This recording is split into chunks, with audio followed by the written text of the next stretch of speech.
Story 1. Yukuri.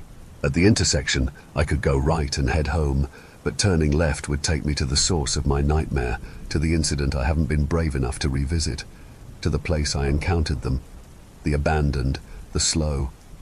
I know what you're thinking. What kind of fool would believe in stupid ghost stories, let alone believe they'd seen them come to life? I had to have been high, right? Or on some kind of reality-altering medication. Not alcohol. I wouldn't be dumb enough to drive drunk, but maybe, just maybe, a random pill or half-smoked joint might have compelled me to take that trip down Curragh Lane, a meandering road lined by trees so twisted their branches linked in dark embrace above. To the school that became an abattoir in 2010, the school I was warned to avoid by mumbling, red-faced farmers and whispering yokels. I didn't believe it, like I don't believe anything anymore. Urban legends are always known as to be fake. Haunted houses are empty and have no life.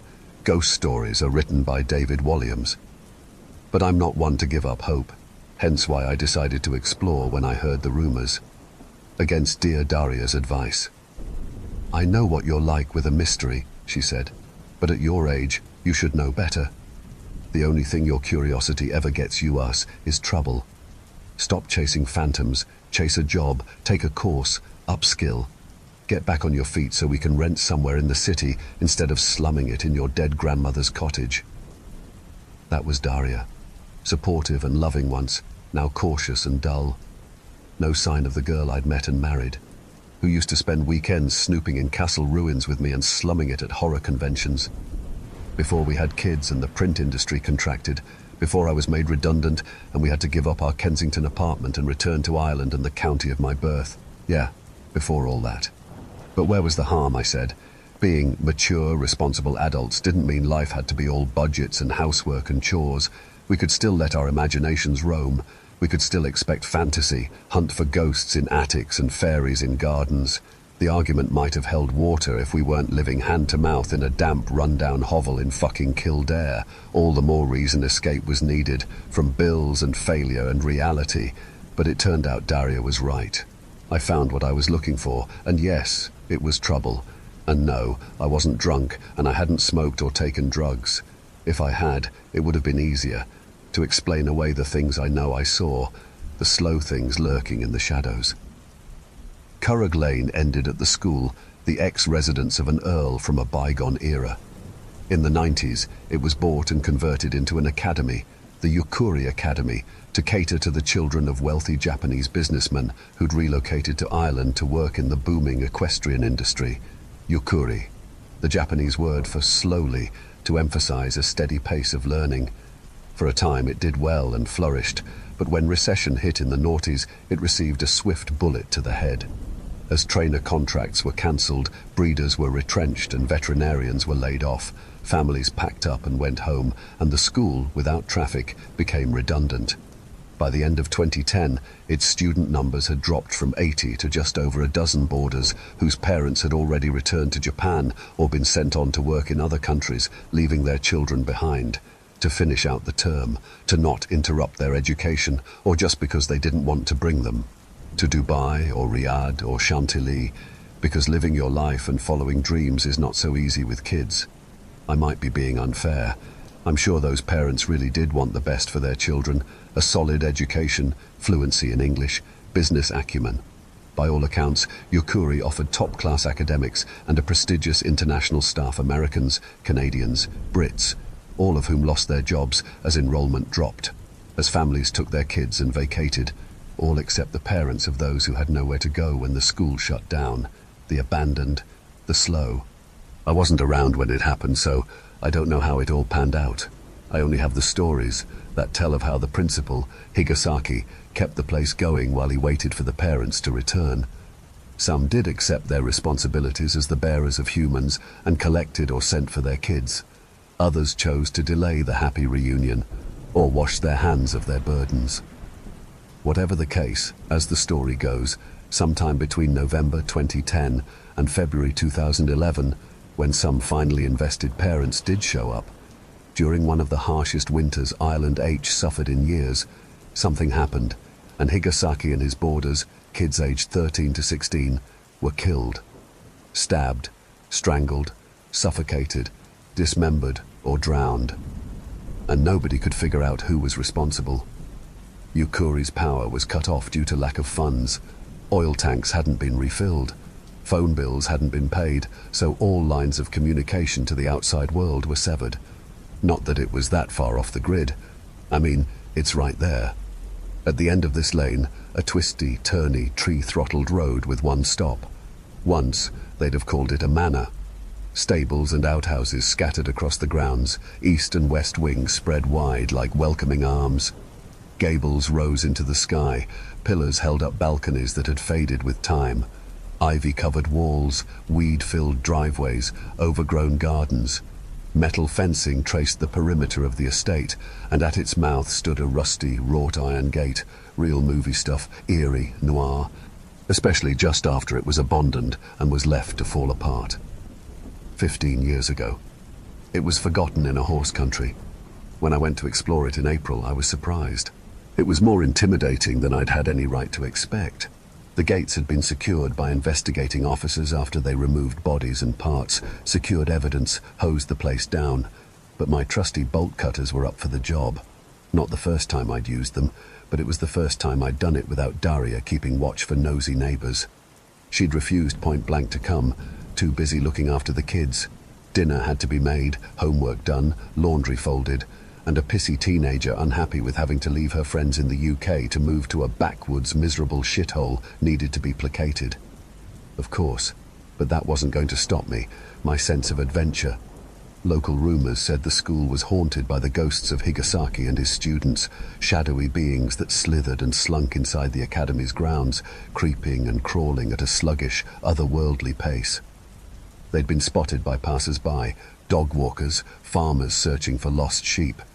Had become the stuff of local legend, and I was on a mission to be disappointed. Or I just wanted to get out of the house, away from the nagging, from the job sites and negative bank statements and rejections from courses I didn't have the qualifications to enroll in, from the moaning and complaining about how hard it was to run a household and feed a family and survive on shoestring social welfare benefits, from the accusations and the snark and the blame, though I didn't see her trying to get a job. Equality, ha! The only equality I knew were the weights of pressure and expectation on my shoulders, so I had to get out, grasp at the frayed threads of fancy. Let myself believe again, for a moment, that some ghost stories might be true, and there could be something more that offered meaning. Newsflash, there is.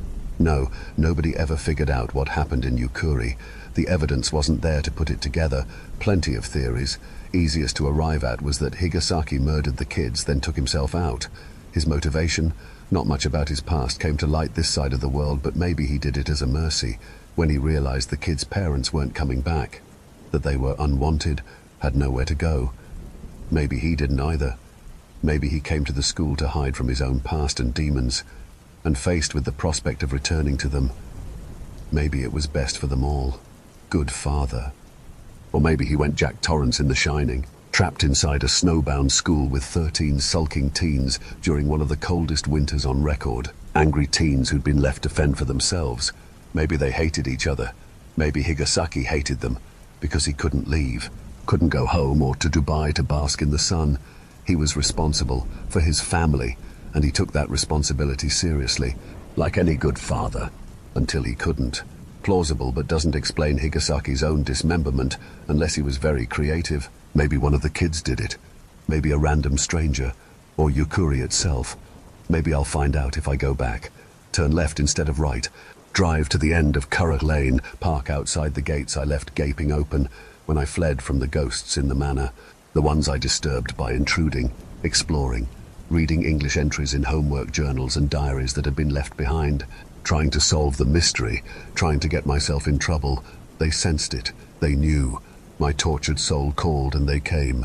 But instead of accepting them and reveling in the discovery that my years of belief in the supernatural had yielded results, I acted like an idiot and panicked. I screamed, ran, stumbled through halls and downstairs, charged around overgrown gardens as I tried to escape. From faceless shapes, shuffling out of shadows, smoky-armed and sluggish, trying to touch me. I got away. 3 months ago. But did I really? Daria didn't believe me. Neither did the kids, or the morons on the forums because pics or it didn't happen. Only the bottle believed me. And the pills and smokes. I wasn't drunk, drowsy or high the day I went to the school, but I have been every day since. To escape a family that hated me, a cottage crumbling around me, employers and courses that didn't want me, the nightmares. But the nightmares persisted. In the dead of night, in my darkest hours, Higasaki and his students haunted my dreams. And now I know I need to escape from it all. I can't go home, ever again. So I make my decision, put the car into gear and go left. The time is now. To get my answers, to find out what happened to the Japanese kids and their tutor, to find out if I can join them. I can't return to that quiet house of corpses and flies, so I choose a different path, accepting my fate as I enter the foreboding lane and pass over faded painted letters, and I smirk as I read, "Slow school ahead." Story 2. Grind. At the intersection I could go right and head home, but turning left would take me to him, and I wasn't supposed to go to him. It was part of the deal that we never saw each other. Of course, on occasion I would stop by the bakery just to get a look at him.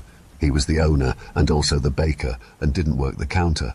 But if I peeked up and to the left, the doorway to the kitchen was always open.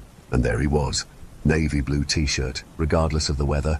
It was hot back by those ovens, a white apron tied around his body. Flour dusted his light brown hair that glinted strands of gold in the harsh light of the overhead fluorescence. Beautiful. Though the lot was mostly full, I was able to squeeze my red Mercedes into a tight spot in the back row, furthest corner from the shop. I shut the ignition. I opened the car door, pulled myself out. I wasn't wearing the right shoes for the weather. Low ankle boots with a chunky heel that went nicely with my grey Chanel suit. Carefully stepping around the icy patches on the blacktop, I finally made it to the front door of the red building, not bright red like my Mercedes, but muted from years of weather and wear. It needed a paint job. I don't know why they didn't do it. It wasn't like the bakery was hurting for money.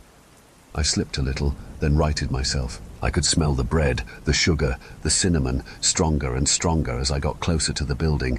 Reached the front door, pulled it open, got smothered in a cloud of yeasty sweet fragrance. The line was long.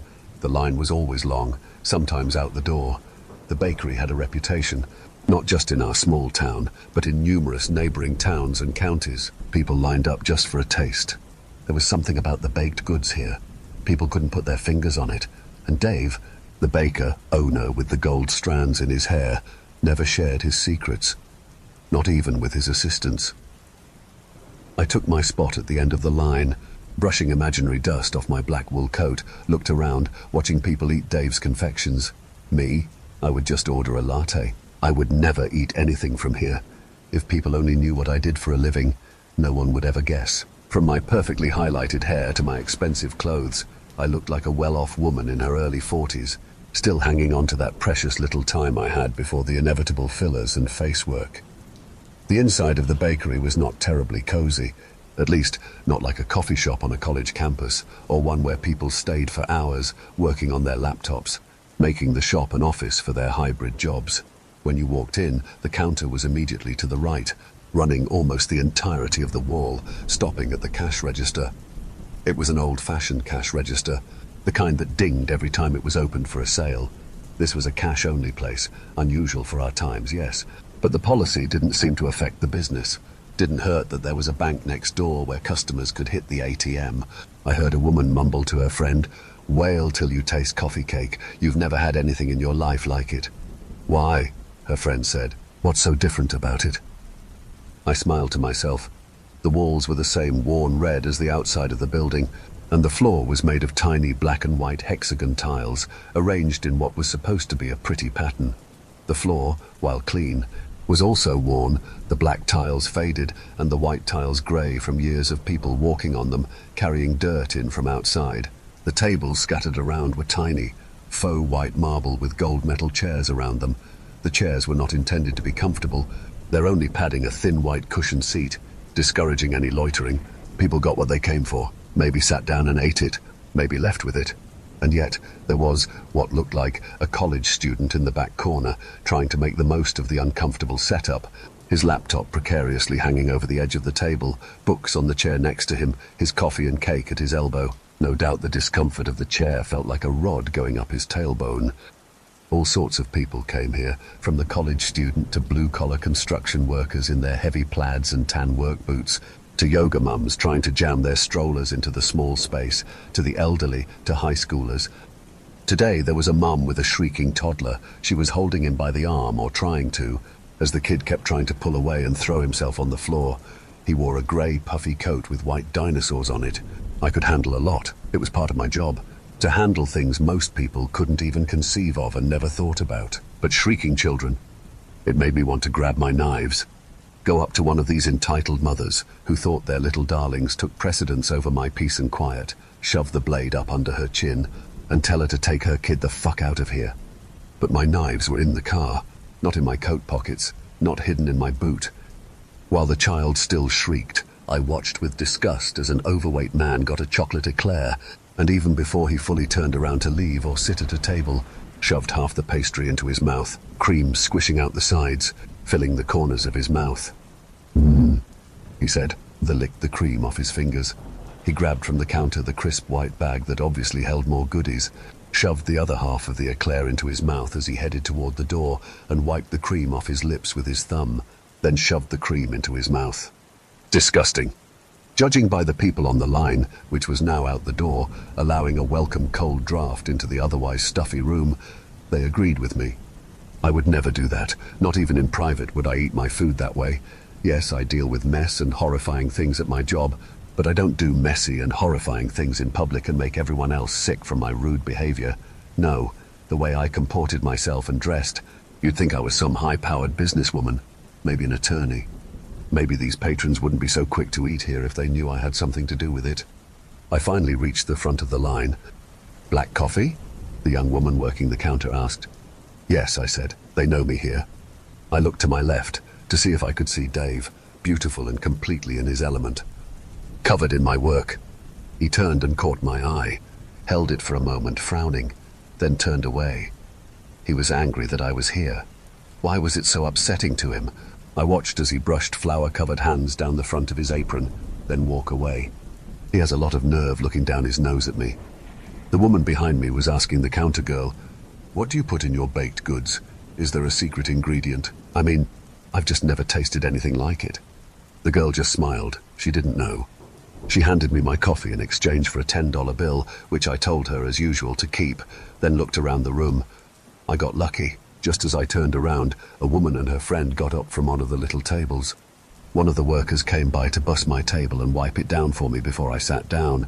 I grabbed him by the sleeve. "Tell Dave there'll be another delivery tonight. He'll have to stay late," I said. "Okay." You see, I make the flour that they use here. Or rather, I provide the special ingredient that makes the goods at Dave's bakery so damn delectable. I bring the bones, Dave grinds them up, sifts them into the flour. The assassin whom I worked for, he had a target to kill someone tonight. When he was done, my job was to clean that place and to make it look like nothing had happened. I got paid a lot of money for this. I bring the body back to my workroom, and I begin to cut the flesh and muscle and sinew away from the bone, pull the bones out, clean them up, bring them here to Dave's bakery. That gives me an easy way to dispose of a lot of body, plus the extra income Dave pays me. So I get paid twice for one job. Not bad. I don't know why Dave avoids me. He barely even looks at me when I do a drop-off. We're doing a service. Here, it's a good thing.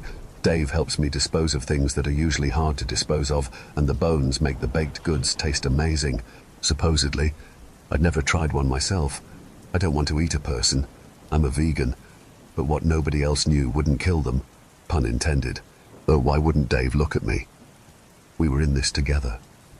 We should have some sort of sign, a bat signal, something where we don't have to talk, but at least acknowledge each other's presence. No matter. I finished my coffee, got up from the table.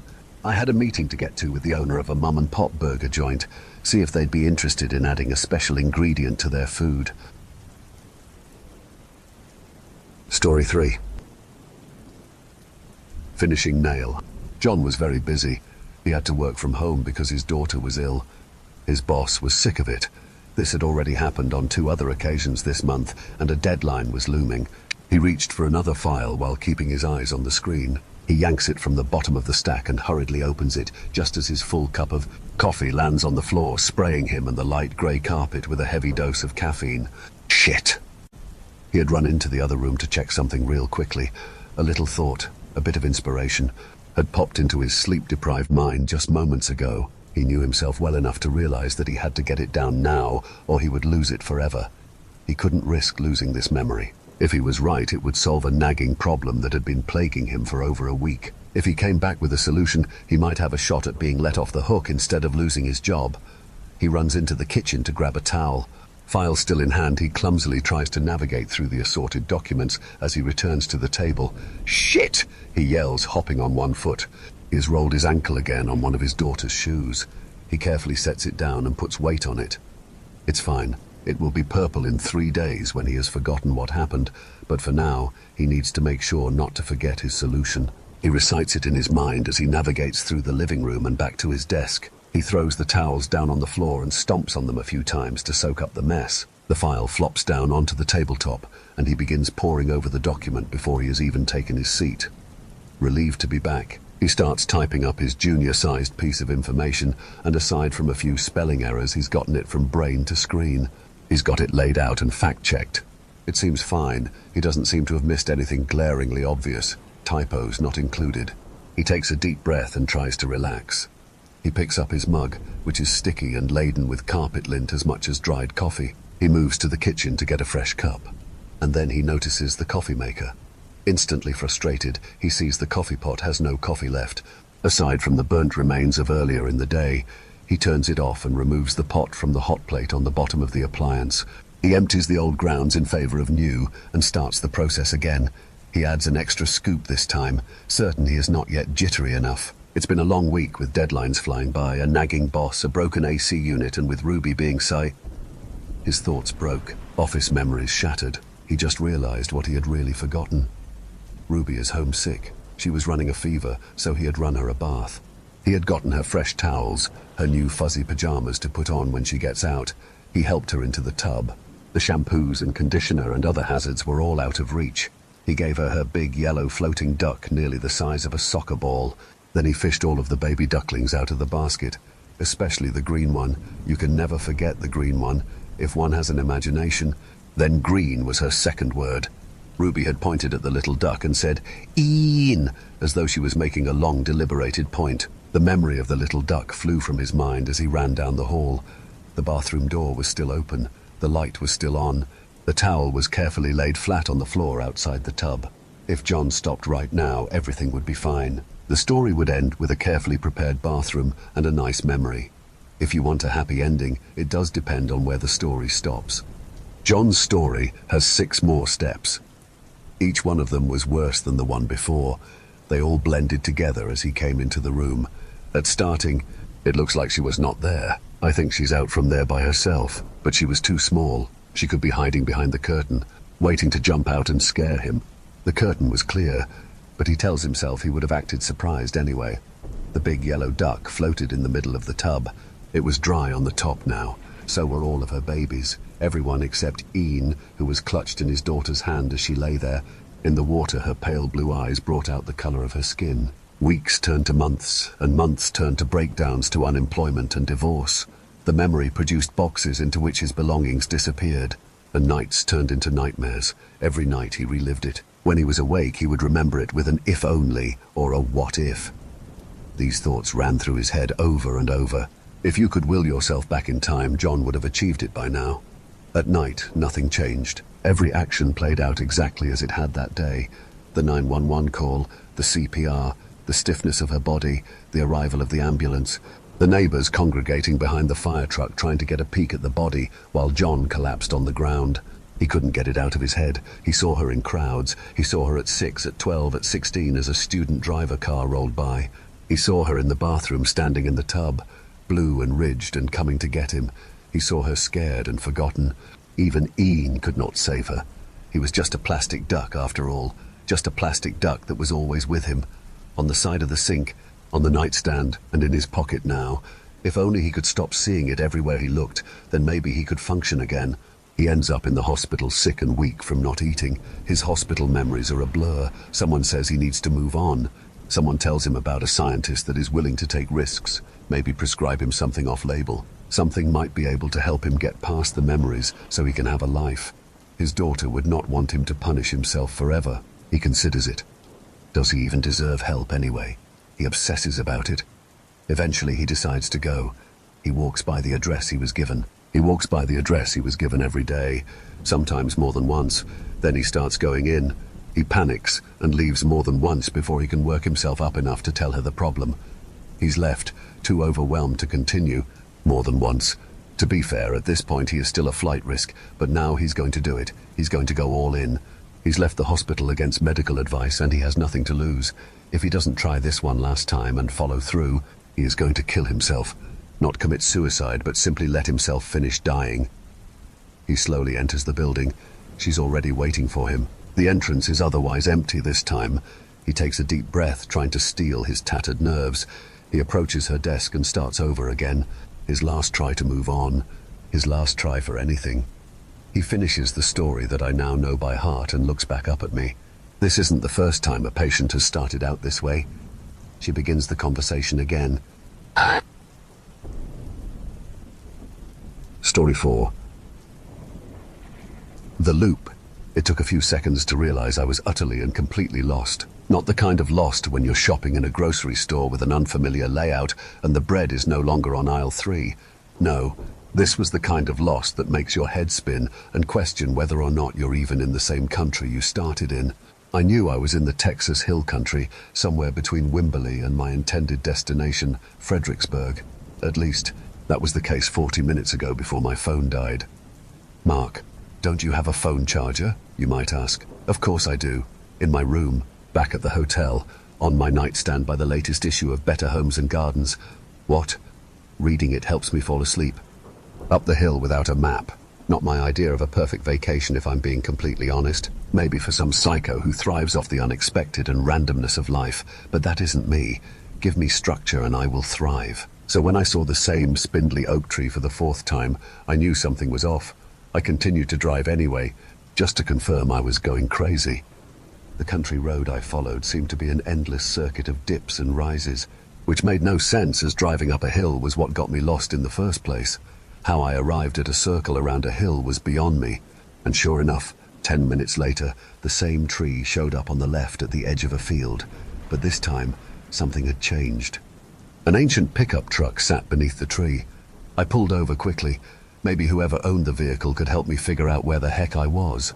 A warm blast of heat, like opening an oven door, greeted me as I stepped out of my beautifully air-conditioned Mazda. I forced myself to close the door and walk over to the base of the tree.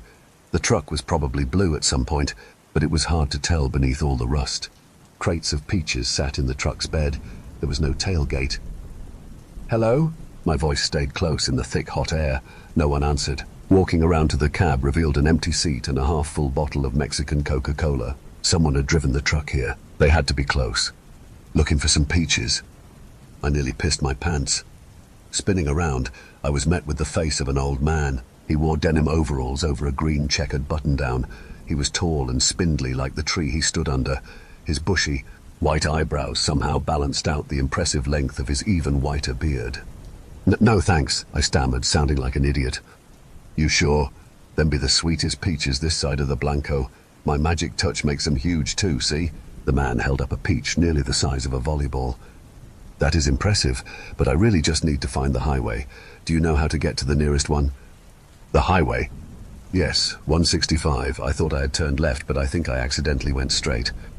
Straight, as in up the hill? Yes, I think so. The old man started to laugh, the sound causing a whistle through the gap where his front teeth should have been. You done went up our driveway? Shoot. My wife really don't like people doing that. She can be a bit of a witch about it sometimes. I'm sorry, I didn't mean... The world tilted. I clutched the side of the truck as a wave of dizziness crashed into me. I blinked back the sweat that had begun to drip down into my eyes. Was Texas in June always this hot? The old man's face went as pale as his hair. Looks like my wife is hungry. You've been here too long, boy. You gotta get out. What? My question was slurred as my head started to pound. What in the world did he mean by hungry? With a surprisingly strong grip, the man pulled me towards my still running car. How many times you seen this here tree? 5 times? He opened the door and shoved me in. Drive till you see it 5 more times and you'll get out. The faster you go, the quicker you'll break out of the loop. The loop? Just go! The urgency in the man's voice left no room for protest. I put on my seatbelt and drove off. With every minute that ticked by, the panic in my chest doubled. The tree came into view again. 6. I floored the acceleration. It definitely took less than 10 minutes for the tree to appear this time. The old man waved at me as I sped by. 7. The road refused to stay steady in my vision, but I somehow managed to keep on the road. 8. The man and his truck was disappeared. But wait, why did I smell something like gingerbread? 9. My body felt like it was placed on fire, and the air conditioner was on full blast. Still, it did not help. Everything felt strange and upside down. I was burning. 10. Somewhere in the distance, a timer dinged. "Sir, are you okay?" My eyes flew open. A woman stood outside my window, worry etched into every line of her face. I opened my door and looked around. I was parked directly below the sign for the Highway 165 junction. "Yeah," I said, my voice shaking. "I think I'm fine now. It looked like you had passed out." I couldn't answer. The woman insisted she stay until I drank a whole bottle of water. I sat there for a while once she was gone. Highway 165 stretched out to the right and the left, and sure enough, straight ahead was a driveway framed by a metal gate and thickly overgrown with vines. A sign, painted blue, read, "Private property, do not enter." I felt it then. I felt a pull, something tugging me to the nearly hidden driveway. Whatever it was, I knew now that it was hungry. I turned my car around faster than a deer to a corn feeder. Fredericksburg could wait until I evaluated my sanity. It was only then, speeding back towards my hotel, that I noticed the crate of giant peaches on my passenger seat. A note was taped to the topmost peach. "Sorry about that," it read. "My wife really don't like when strangers use the driveway."